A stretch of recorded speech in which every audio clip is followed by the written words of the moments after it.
You're tuned in to the Grit and Grow podcast.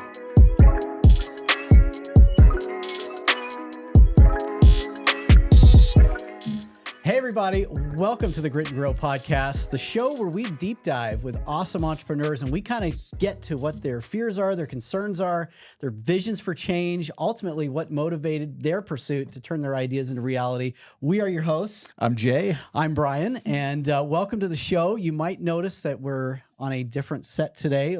More on that in just a little bit. We've got a really, really cool guest. He's a great friend of ours today. His name is Zeke Rempel. He is founder and CEO of XYZ Media, which is a podcast business. He knows this business cold. He's been doing it for quite a while. Right out of ASU, he went into, it was film editing and animation, I think I saw as well. He managed the broadcasting for a church for a little while as well. I won't hold the ASU thing against you, by the way. I come from a family of Wildcats ourselves, but Zeke's an awesome guy. He's one of those people that we've met along the way that's really kind of enriched our show, the Grit and Grow podcast. We've learned a lot from, and so Zeke, thanks for being on the show. We're going to talk a little about podcasting because that's what you do. It's a passion of ours, obviously, and thanks for having us. Perfect. Thank you for having me on the show. I feel like you know me better than I know me. I went through my background. And I was like, oh, yeah, I did do all those things. Well, we try to do our research. Right? Yeah, you did do your... No one's never done the research on me before, so that was actually funny to hear that. Yeah. Normally we open the show letting everybody know that our podcast is brought to you by My City Lender Home Loans and My City Office. A little different since we're not in our home studio, but this is a beautiful studio. Thanks for having us. Thank you. We're apparently also brought to you by Ghost Energy. Yes. Really good drinks if you're in the market for a sweet. It's very sweet energy drinks. But I am wound up. I will tell you that right now. And I am not even halfway through this, baby. Yeah. So, I mean, coming right out of school, you went right into film production. What pointed you in that direction? So I actually went to school thinking I wanted to code. Okay. A lot of people told me I should probably be coding because that's kind of, before AI was AI, before this was like building apps and software. That's kind of what everybody that was in the creative space that I looked up to were like, I wish I just would have coded and I would be fine. So I thought I wanted to go to school and work for Intel, which Intel was in my backyard, right in Chandler, and just make a good salary. And slowly as I went through college, I didn't think I had a creative bone in my body because my brother is a musician, now worship leader, writes music. Awesome. My dad is a writer. Actor, many things, loves to do all kinds of stuff. He's an incredible pastor. Incredible pastor now. I'd say he's just very creative altogether, does all kinds of things. And so watching them growing up, I was like, don't think I'm creative. I was more of a techie. So I was like, I just like to understand tech and knew how it worked. But when I was in high school, I did really like graphic design and video editing, which was some of the classes that I took. And I just thought there was like the crossover of like maybe my brother, my dad kind of in me and learning the tech stuff. So as I was going through college, I noticed that I hated everything that was coding. I learned Java, I learned Swift, which you guys, if you know what that is, it's like the Apple language. And eventually I was like, I need to make a change because I am not liking this. And so luckily I was in digital culture major at the time, which I still don't know what digital culture is at ASU. I still don't know what it stands for, which is funny because my thesis project was to make a video for them, marketing-wise, and I still had no idea what digital culture was. And so, but what it let you do is it kind of pick a concentration of the tech industry and kind of learn the theory of it as kind of what their basis was. So I got to take some classes in the film school as well as the coding classes. So I was always like the one kid that was like, or the one student that was in film classes, but actually wasn't in film school. So they're all talking about like their final thesis of like what documentary are they filming. And I had to go into my other classes and like, what is this technological thing I'm building for my thesis? Because that's what I was doing on the other classes. So that's when I realized I wanted to do that. So on my own time, I started learning more and more about animation, VFX, which I thought I wanted to do that first. And then I just started applying for jobs. I literally remember applying in one of my last classes. So I got, you may know this, but I got married, had my honeymoon, graduated college, and my wife got pregnant all within the span of like 3 months. Life just sped up for me. Hello. And I got my first job Yeah. right there. I remember applying on one of my last classes, and I actually didn't walk because I started that week. Wow. So, and then I started my Wow. job, and it was a podcast company. And so that started my journey into realizing that podcasting was something I could really learn. Yeah. So creative for sure, technician for sure. Absolutely. But being a creative and a technician is very different, totally different topic from being an entrepreneur.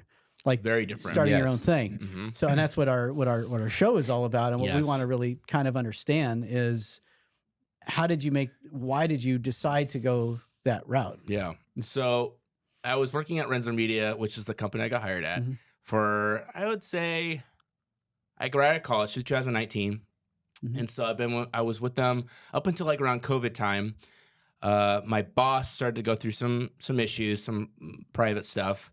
And there was this big meeting with all the employees. And slowly I was like the last editor left. All the editors either got fired or quitting. One of my brother always jokes around that I was like sabotaging everybody else so I could become the lead editor, but that wasn't the case. Yeah, I know. I wasn't behind the scenes. I wasn't doing anything. I was just the most stable person, I think is what it was. And so I was the last person left really with this other manager, and they just wanted the company to fold. They wanted to go find new things to do. And I basically said, well, I mean, I like servicing my clients. Can I just take the clients and go do my own thing? And so then I made a deal with my old boss to basically take all the existing clients without, it cut ties pretty much. And I got to take the social media accounts, some of the resources, which were some of the cameras, some of the furniture, and kind of go my own way. And I guess that's how I became an entrepreneur, because I just didn't want my clients to find anybody else. I basically was their video editor for some of my clients. First day I started on the job was like when 2 of my clients signed on. Okay. And 2 of those clients have been with me ever since. So I've been editing their. So you found though that you found a passion in podcasting. Yes. First of all, yes. But then what was the switch? What happened that you said, okay, well, I'm passionate about this, but now I want to kind of take it and open this to the public, because you could have just kept almost an internal referral base from your existing clientele, but then now you're marketing, you're promoting. Yes. You've got a whole nother element to what you're doing today that's different than when you got hired on with XYZ Media. Yes. So what was that?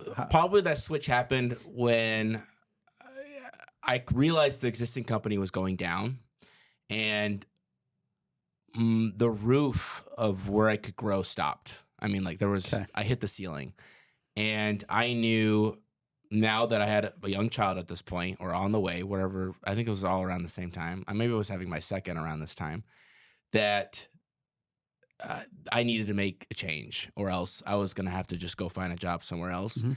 And I had been given so much freedom at that job that I didn't realize I had until it was going to be swept under my feet. Because basically at this point, my boss wasn't around at all. It was just me managing everything. I was the only person going into the studio. I was the only person talking to clients while my boss dealt with stuff. And so what switched was, not only did I love to work with podcasts, I think there was a clear action that like, hey, this is where content's going. It can be a real game changer for a lot of people. But I also knew that I wanted to lift that ceiling and be able to provide for my family and achieve goals that I think if I just stayed, like I think about if I went and worked at Intel coding wise and just did the W-2 thing, you can get raises, but like, there's no more outside of that than achieving, getting those raises or maybe getting promotions or whatnot. And I wanted to be able to be more creative with what I was doing and be like, hey, I could, if I had a great year, I could make a lot of money. And then some years, if I just wanted to not work, flexibility was great. And so I didn't want to lose that. I think it was and more of the fear, I think, kind of turned me to be like, I should look at this entrepreneur thing. I remember I went to a small group at my church that was just starting up, talking about entrepreneurs. And they're like, hey, Zeke, it says that you're a vice president at your company. You should come hang out. And I was like, I'm the vice president? Is that what it says on LinkedIn? So then I went and I told them my situation, and they're all like, oh, you need to start your own company. And I was like, are you sure?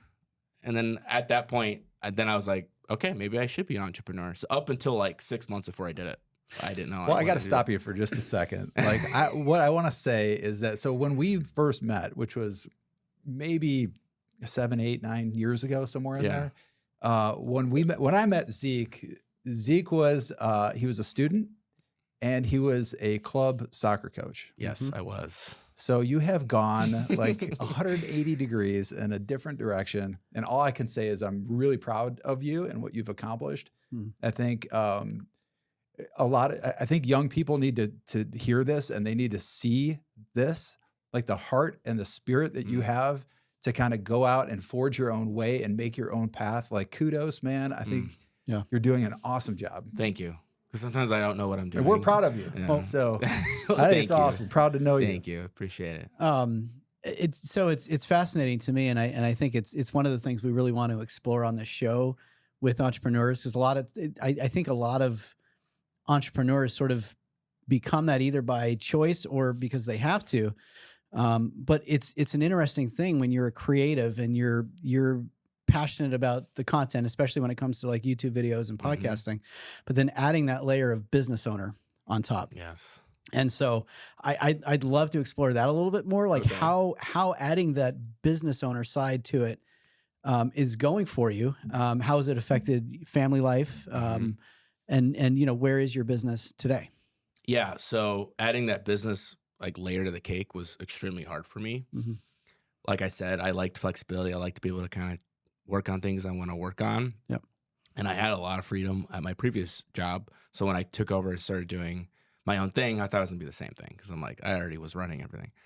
But how do you take passion and turn it into profit? Bingo. That was right? Now that I knew the numbers, now that I knew how much money the company was losing, now looking at the behind the scenes and figuring out tax situation. There was a huge tax situation when I took over the company that needed to be figured out.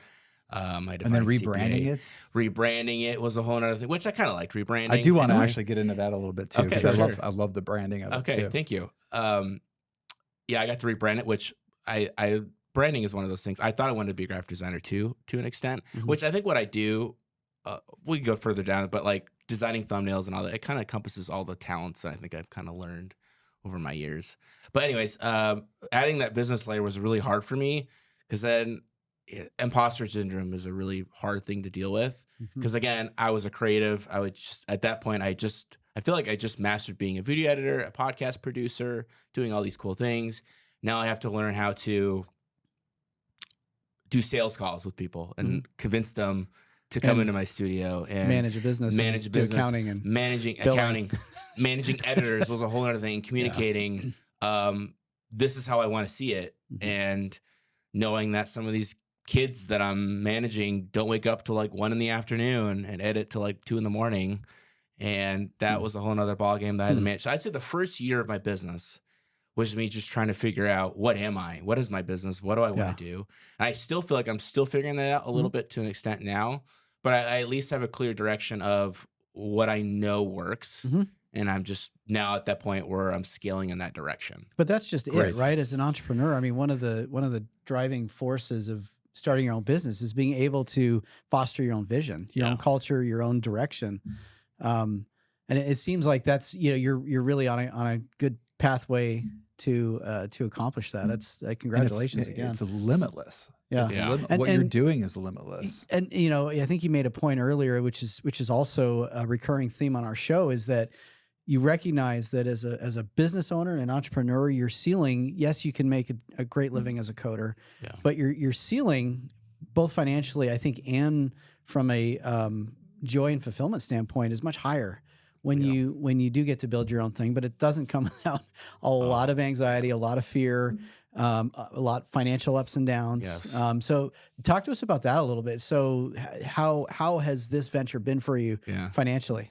So I'll just be real. I mean, like when I first started the business, I told my boss, I was like, I can't do this without a little bit of help. And so I did sell a bit of my company when I did start out to get a cash investment. So that basically what that did is it gave me a salary during the pregnancy of my second child. Because when he told me, he's like, I can either help you find a new job, or you can take this business, but I'm gonna have to take a percentage of it with a bit of a cash influx. So that's very much what happened. And that first year, I pretty much just lived off that salary while figuring out the studio. When that money was gone, that was really scary because at that point, I had to get things going. And there was obviously months when, I didn't get paid, and that was a bit disheartening. And, when it comes to dealing with finances, I feel like the thing that I had to keep in check the most was my confidence, because it could just, if you just judge it based off of that, it's hard. And so I'd come home at night and be like, well, I don't know if I'm going to get that second paycheck this month. And then I get stressed about it. And then you said family, almost like we talked about this maybe on a different conversation, but we mentioned that they just want you home. They just want you there. And when you bring that weight into the room with them, they sense it. Oh yeah, and absolutely. That almost like they take on exactly the energy that you have. Yeah. And so the good thing to do, the right thing to do, is to you're not shielding it from them. You do have to put on a bit of a filter. Things will be all right, because you also want the family to be good and to recharge you and to be happy. And then, but you also have to deal with those internal feelings of I'm a little stressed right now. I'm a bit in a fish out of water, but I'm going to have to figure this out. But I will. And the thing that you have to, again, your confidence, you got to be confident to go in the next day that I'm going to be able to figure it out. Yeah. Awesome. Switching gears a little bit. Okay. Because one of the reasons we were so excited to do the show was because you are a podcasting pro, and we have an extreme passion for podcasting, obviously. Talk a little bit about the direction of podcasting. Like what should either people who are thinking of starting a podcast show, or somebody who's getting into the podcasting business? Where's this going? What are the trends in the podcasting great question. world? Yeah, I love that. I love that question, because when I first got hired, my studio was only doing audio only. Okay. So I mainly got hired to be the video person attached to it, because video podcasts were just now becoming introduced as a concept. This was back in 2019. And they also were editing YouTube videos for other people. So they were kind of combining the two. And I'm thankful they did that, because I started to see the benefits of having a video podcast. And I think at that time, short form video was just becoming a thing. TikTok was just coming onto the scene through 2020 through the COVID. And what I started noticing was that a lot of successful content needed to be authentic. I'm also an editor, so highly edited stuff is great. You got Mr. Beast with all these different retention breakers throughout the video. They're great. They're good at what they do, but you lose a bit of authenticity. Like, I don't know what Mr. Beast is on a personal side. No, who really does? Yeah. But that's not his brand. But for businesses, you need to be authentic, because you need to be able to buy from them and know them. And what I noticed with podcasting, it literally just documents, you're a fly on the wall in a conversation of somebody. Yeah. And what it did a really good job was capturing it in an hour-long conversation. But what that gave potential to do was content redistribution. And you could get as many short-form clips, and you could even grab YouTube chapters as your videos, which Joe Rogan does. He does those 10-minute clips. Yep. And this just opened the door I kind of opened my brain up. I'm like, why isn't everybody doing this? This is really easy. Not easy. It's easier than making, YouTube videos and doing these highly produced stuff. I was like, more people need to be educated on why podcasting is such a great thing and a great strategy.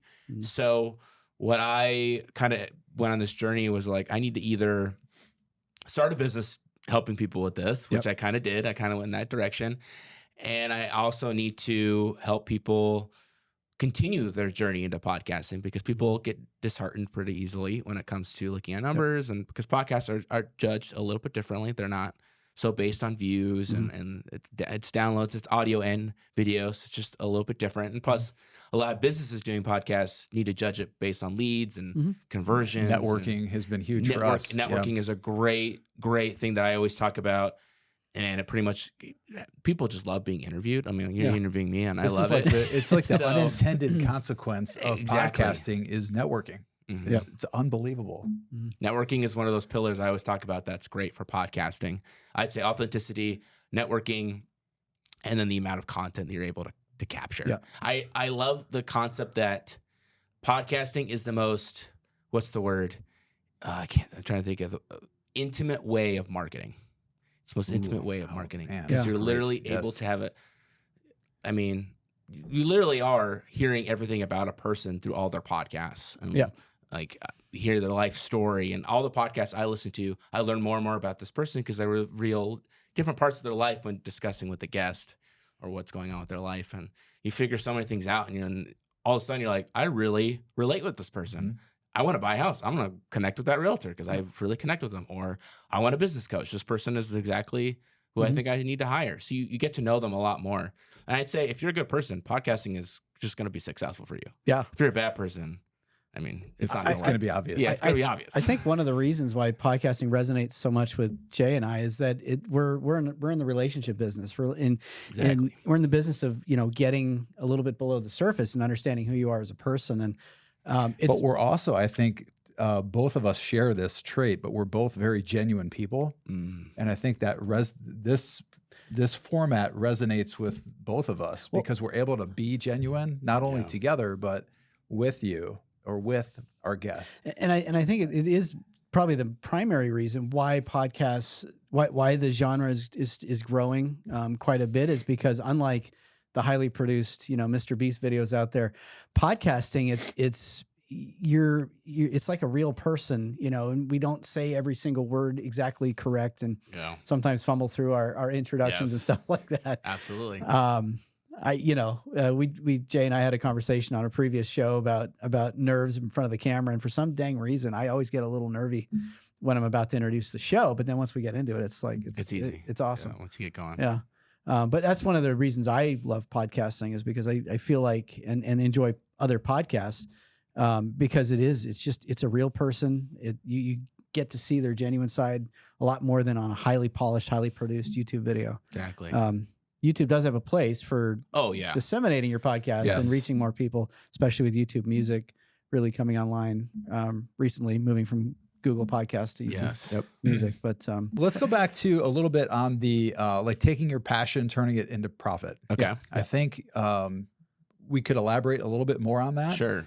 Because I think there's a lot of people that think they want to do something, especially when it comes to business. When you turn a hobby, let's say, I can relate to this.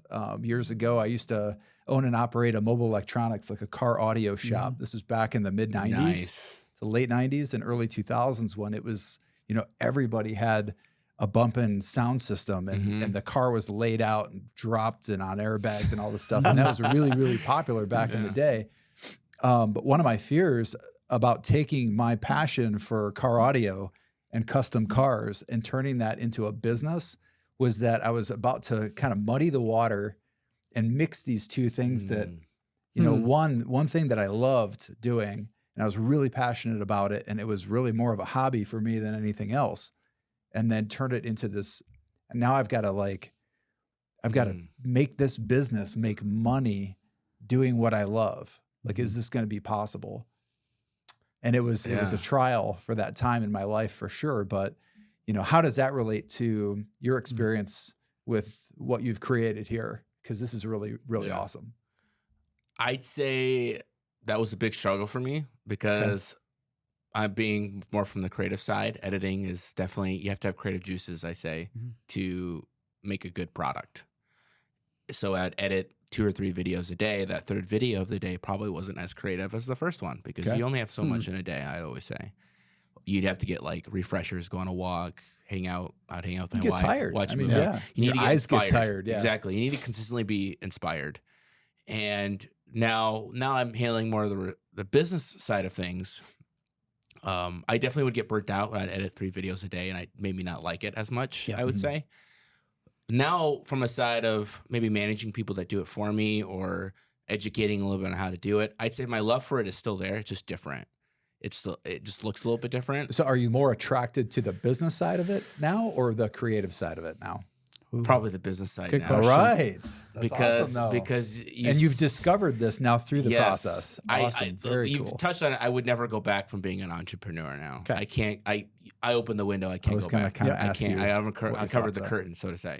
I can't go back because the power of it. There's so much more power to things because you get to have more control over the abilities and where things are going and finished products. You have more influence. And so the reason I say my love for it has changed is because I actually get to see the end results of it. And actually, like, I've been a part of so many of my clients that have been building podcasts or YouTube channels. And now that's like, they get to work for themselves too because they did it and I helped them do it. You know, like they've started coaching businesses. They get to sell digital products. They get to do all these things because I helped them do something. Now, if I just stayed behind the curtain and was just their editor, maybe I became salary based with them. I wouldn't really care because I'm like, I'm just helping you build your vision, you know? But now that I'm more in control and have more say and like, you did this because some of the knowledge that I added into now it. Now you're kind of like a valuable business partner. Exactly. That's kind of how I like to see it as I'm a bit more. This is kind of where we're all going together is that not only are we collaborating on these shows, but now we're going to be collaborating on a business level that we're as a partnership. It's actually going to only just help everything that we're working on together grow. Yeah, exactly. That was actually one of the first things I learned on how to pitch my company was like, we can be your editor and you can just pay us a flat fee. Sure. But you're not going to use us to your full capability. If you let us partner with you, be a little more invested with us, your success will be our success. And we want to be able to post you on our Instagram, say like, look at the success numbers. We want to be able to refer you business if anybody needs your services or products. You know, we want to be alongside you. And I think that this podcast is great. I mean, being able to come on your show and to collaborate a little bit more. And I get to meet maybe some of your people that are a part of your network and your show and listening on a constant engagement. I think that'd be really cool. Yeah, absolutely. Yeah, it's awesome. It's been great on so many levels to do this show. I mean, interviewing entrepreneurs on the surface. Yep. It's awesome. We love learning from other entrepreneurs about how they approach things, what their perspectives are.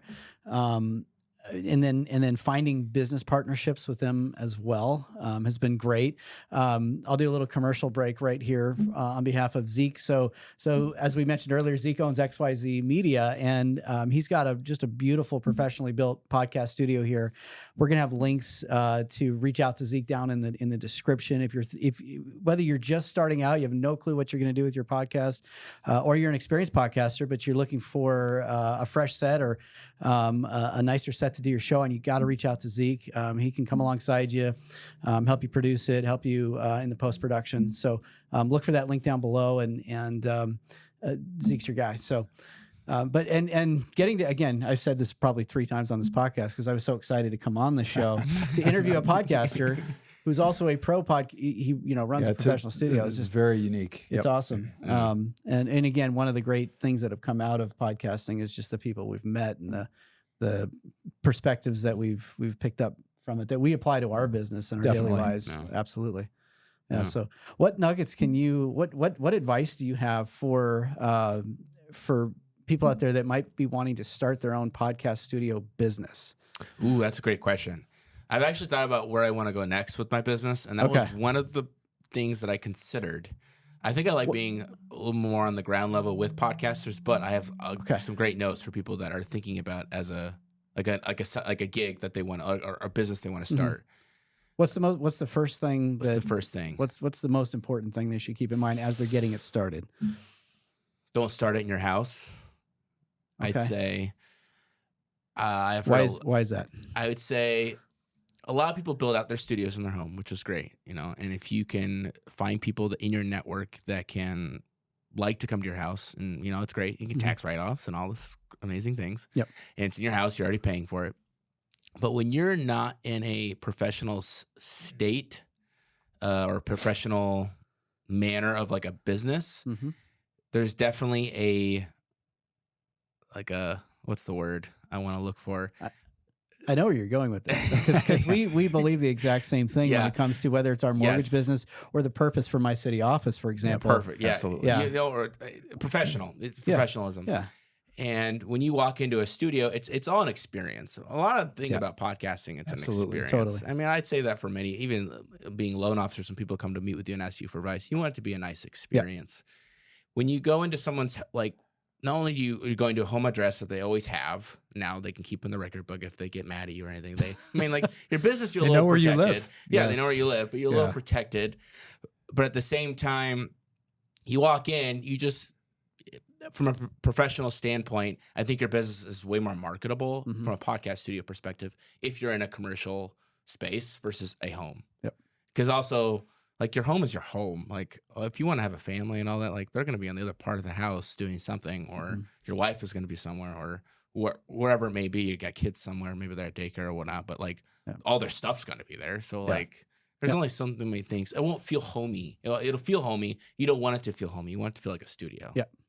So I would say that would probably be my biggest thing. And I think a couple other podcast studios that I've talked to would absolutely agree. And I think you guys already kind of mentioned you do too. Yep. So yeah. What are your biggest pain points right now, or concerns going forward as a business owner, as a podcaster?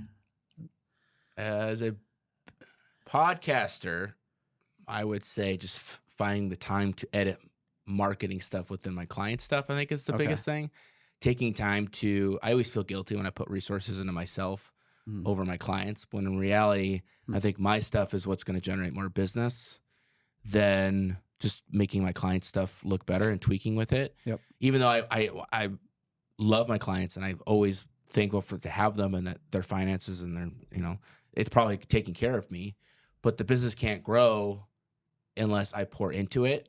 And so for me pouring into it, I have to do some more stuff. I always feel guilty about that. I think that's a struggle that I didn't realize I would have. Like you feel guilty that you need to make more content, or is it starting my own podcast, for example, and when I had you guys on it, the reason why I pushed it off so much from starting my company is because I'm like, I'd rather just build my clients' podcast the best they can be. Right. Because I feel like my time is better spent there. But I learned the hard way that they can just walk away and, all that success. Like, I helped build them. It's like seeing an editor on a resume. Like, you edited for Mr. Beast like 5 years ago. It's like, what part of this, what stage of their growth were you at? Were you a centerpiece? Were you not? You don't know. Yeah. So I learned pretty quickly that I need to be doing something to document my company doing good things. And I think having a social media presence and maybe editing my clients and in our marketing work is also so. And your stuff is great, by the way. Yeah, thank you. And entertaining. Yeah, I noticed that I needed to not only document my client stuff that we were doing for them in a creative manner, which takes editing and time, but I also need to do stuff for me so that maybe I can be pushing the boundaries of what my clients and future clients could be doing. And it's also kind of a model. Like it's like, exactly. This is an example of what the type of content we can create for you. And plus, if I'm successful, then it only works in my favor. It completely adds credibility. Yeah, I mean, there's the marketing side of it I can see for sure, but also it's kind of like I'm thinking of the concept of self-care that my wife talks about on her podcast, where if you're not immersing yourself in what your clients are experiencing, you're going to be able to improve it probably much better because you're aware of what they're experiencing. And then again, it does build the credibility. I was going to say that credibility is huge. I'm not just good behind the camera, and that's really important to your clients coming in here, that you can manage this whole process for them and produce something that looks and sounds amazing. But if you're successful on the camera as well, to me that would take credibility to a whole nother level. Yeah, and I'd say that's probably the next hardest thing about doing it. I'd say walk into that next part of your question, which was running the business. It's being the focal point of your business. I'm so used to being behind the scenes, and even like working for a church. Like I'm the broadcast producer. I just do that behind the scenes. No one ever sees me. I'm always wearing all black. So like if I come out to fix a camera or whatnot, I'm like a ghost. You don't know that I'm there. Right. But now doing conversations like that, I listen to my podcast over and over and over again because I want to make sure that I'm saying too much, or I stutter over my words. I get too excited here. I need to slow it down. But then also looking at, I said right there. And you think about it, you start to think about being the focal point and how you need to improve. And that's a whole nother like pressure that I didn't realize would be kind of hard to do. I think you'll find this too, and Brian, I think you probably would agree with me on this, is that the marketability of our studio, a lot of it has to do with us actually hosting, like this is the home of the Grit and Grow podcast. And so the marketability of it, I think, is heightened because it's the home of the Grit and Grow podcast. Right. You know, you just made a good point, because I think when people ask about my studio, they say, "Oh, what podcasts are in your studio?" They always ask me. It's the XYZ podcast. Yeah, and now I can say it's the home of. It's the home of the XYZ podcast, because there's some other podcasts that are explicit that I can't quite advertise that record in here. And I'm like, I can't really market that. So, but you can market your show. I can market mine. That's for sure. It's family friendly. It's clean. Yeah. So getting back into the rebranding of the company, rebranding for marketing purposes, I think this is also a really important topic to cover. How did you come up with the XYZ Media name? And branding, because the branding is really cool too. That's funny. So we were thinking about, this is one of the times that my boss added a lot of influence on me. Okay. We had a meeting, and this is kind of the same meeting we realized that I was an entrepreneur, kind of. We realized like your decision to take the clients tells me you should just have your own business. You could be doing this. Yeah, you could be doing this. He kind of encouraged me a little bit. That's cool. And so he kind of was like, well, here's some company. He just started writing on a whiteboard with me, and he wrote my name down. He goes, Zeke Media. He's like, Rempel Media. And he started playing with all his names. And he goes, your social handle should be XYZ. And then I was like, what about XYZ Media? And he goes, oh, that's perfect. And that's how it started. There it is. But I still can't have XYZ. It's totally taken on social media. But that's okay. Maybe I'll buy it someday or something. I'll buy it off somebody if I get too famous. So we're telling people, like we're telling our podcast clients now that, you know, we're going to introduce you to Zeke Rempel. He's going to take you from A to Zeke. Yeah. There you go. And it sticks. You know, it's funny. It's easy to sell. When I have conversations with people and they're always like, just do the XYZ. In the back of my brain, I'm like, that's my company. That's exactly what I. It's hard for me. You're always to that break like it. go to. Yeah, I'm like that's my company name. You know that. It's always a plug. XYZ business or XYZ company. So yeah, XYZ Media is the brand. That's the main brand. But I'm figuring out that I can't really market that because it hasn't a podcast in its name, or it doesn't have XYZ YouTube channel or anything like that. So I'm actually kind of in the middle of shaping that. XYZ Media is kind of like my parent company, which is like the company that services everything, which is not only the studio, which is a part of it, it's also educational products that I'm going to sell, which I am selling. I'm doing programs to help people on YouTube and stuff like that. And then also it's going to be where my podcast is kind of home to help people. Yep. Like the XYZ podcast, it's kind of under that umbrella too. So the podcast studio is actually called XYZ Podcast Studio now. That's what the Instagram handle is. Okay. So people just want to know about the studio. It's so much easier to find. And XYZ Podcast Studio. Yep. And I actually found that my marketing has like skyrocketed since I've done that change. I've gotten so much more interaction with people interested to come in. Because it's in the name. Because it's in the name and people know what it is. Yeah. And I've also been more active with like doing stories about what I'm doing. And that's a whole nother ballgame, just being more active on Instagram. Yeah. That was another change we made. So for the Grit and Grow podcast, it went from originally it was Real Talk with Jay and Brian, and then it went to not long though. It wasn't not too long before we went to the Jay and Brian show, and then we slowly, too slowly in my opinion, realized that nobody really knows who Jay and Brian are, and we also didn't really have this amazing direction for our podcast. We were interviewing really cool people. We had Jim Reynolds on the show, Major League Baseball umpire, and that was cool for me because I grew up playing baseball and I got to ask him all these questions. But once we realized that we were really passionate about entrepreneurialism and small business owners and wanting to also help promote small businesses in our community. Well, it seemed like that was our primary guest that we kept going back to was entrepreneurs. Yeah, and we wanted local communicators and influencers. It seemed like that was our direction. We wanted the podcast name to state out loud what is our show. Yeah. And so we through a lot of sort of trial and error and what's available and what's not, we landed on Grit and Grow podcast. It takes a lot of grit to be an entrepreneur and a small business owner and to weather the ups and downs and to, anybody who's been an entrepreneur has experienced having the last $20 in their wallet, but still having that grit and that commitment to push through and see it through. But we realized that we still needed to grit and that's awesome and grow, right? Every small business owner wants to grow, but we still want to say clearly who it is who it's for. And so it's the Grit and Grow, and in our logo, Entrepreneur Podcast. And we're hopeful that really does help us reach that next level. Yeah. That we think we can. Yeah. Yeah.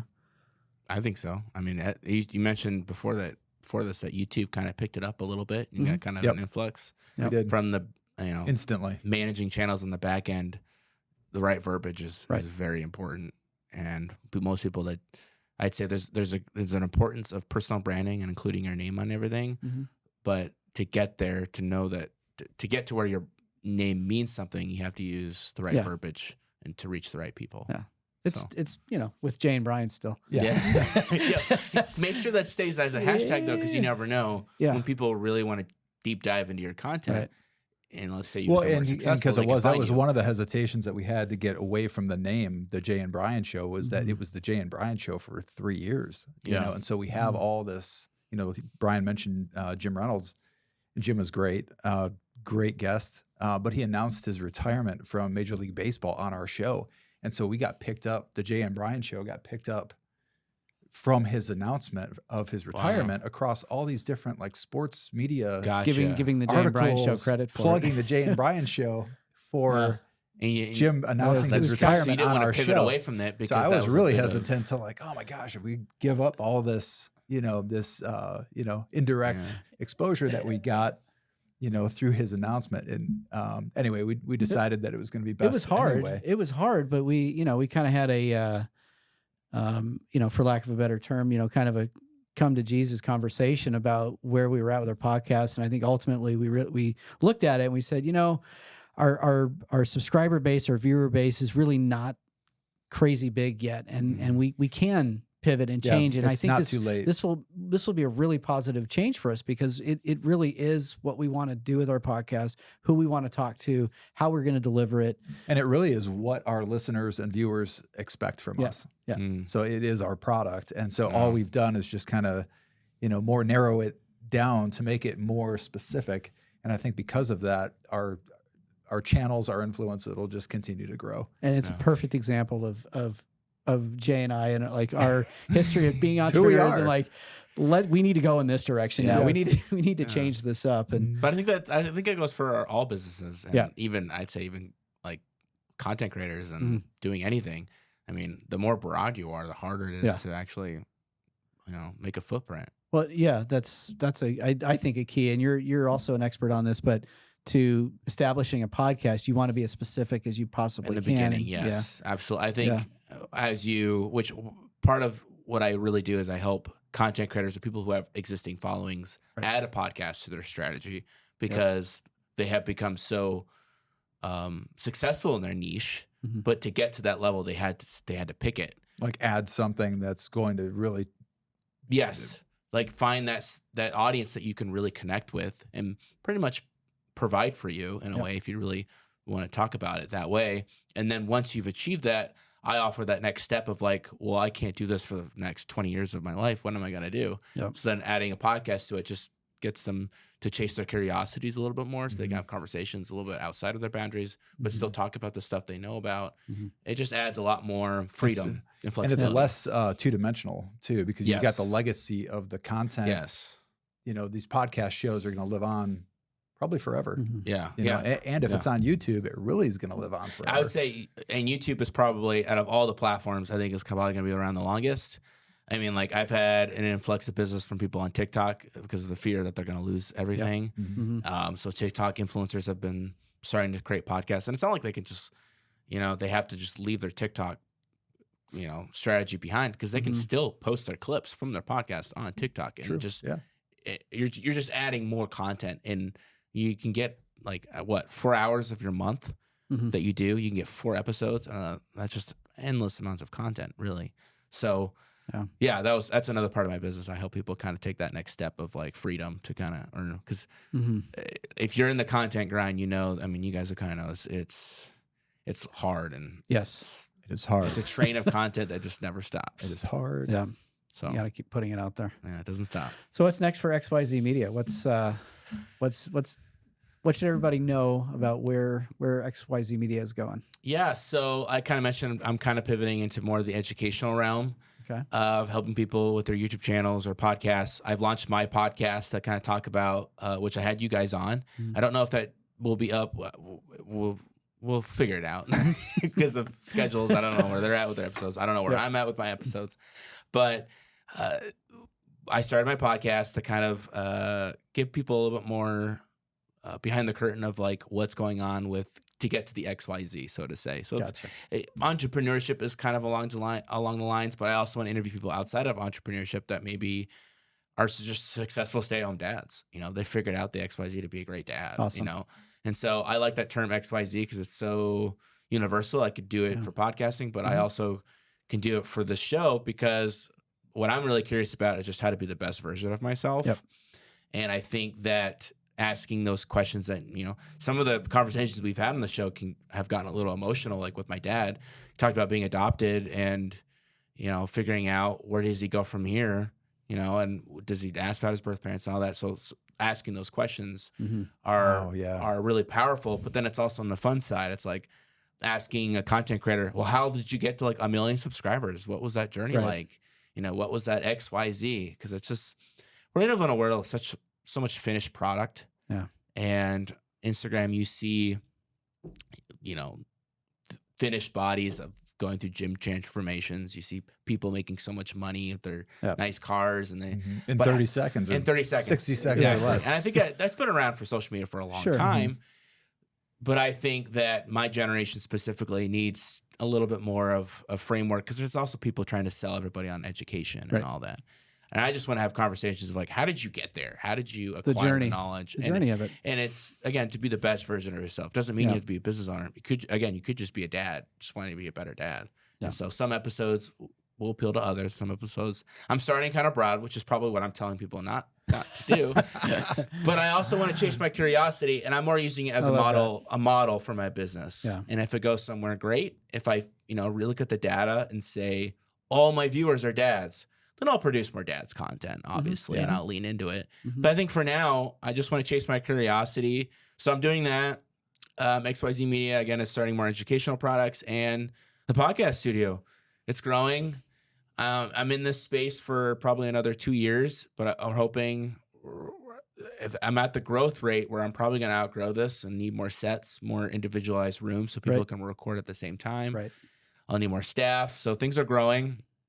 And if you want your studio, you want your podcast to be hosted in a studio, we can help you. And also, I'm also launching one other thing.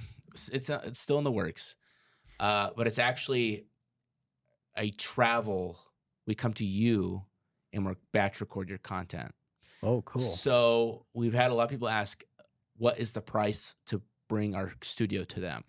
Wow. Which is a high ticket offer. How do you go about this? So I've kind of mapped this out. There's a lot of moving parts. Yes, there's a lot of moving parts of this. So I have a friend that's a wedding videographer. Okay. He goes all over the country. He's a high-end one. And I kind of picked his brain a little bit. I'm like, how do you, because his rig's bigger than mine. And I know I'm a podcast studio. He has more gear than I do. And I picked his brain a little bit. So basically my battle plan is how it would work is that I rent out Airbnb in that city that maybe is visually appealing, you know, and I pretty much bring my team to the Airbnb and set up our studio in a controlled environment. Oh my. And awesome. Then, that sounds awesome. And then we schedule out the days to be, hey, you can come in, film as much content as you can. You can probably book out 2 or 3 days. Yep. Come in, batch record, and you get like maybe 2 or 3 months worth of your episodes. And then we just have all your footage and we go home. Yeah. That's kind of like the upper high ticket offers that we're thinking about offering. We've had a couple of people ask us about it, but it's a lot of work to figure out travel. Have you tested it yet? So our test is coming up. Okay. We're thinking about someone's interested in it. Okay. The other caveat to that is that it's building people's studios and then going into their spaces and helping them build that a little bit. But honestly, I'd rather educate somebody on how to do that themselves because every space is different. And so maybe selling like, you know, some type of more education stuff. Well, everybody has a different idea of what they want their studio to look like and feel like. And that I feel like capturing that would be a lot harder. Yeah. Whereas if we go to an Airbnb, we just set up something that, you know, they think they would like. Most people Yeah. just at that level, people just want it done for them. Yeah. You know, they don't want to pretty think much. about it. Yeah. So if you're building out your own studio, you should care. You're going to care a little bit more about what it looks like. And so I'd rather answer questions about what things they should buy versus this is what you should do. Yeah. So yeah, I think that's kind of it.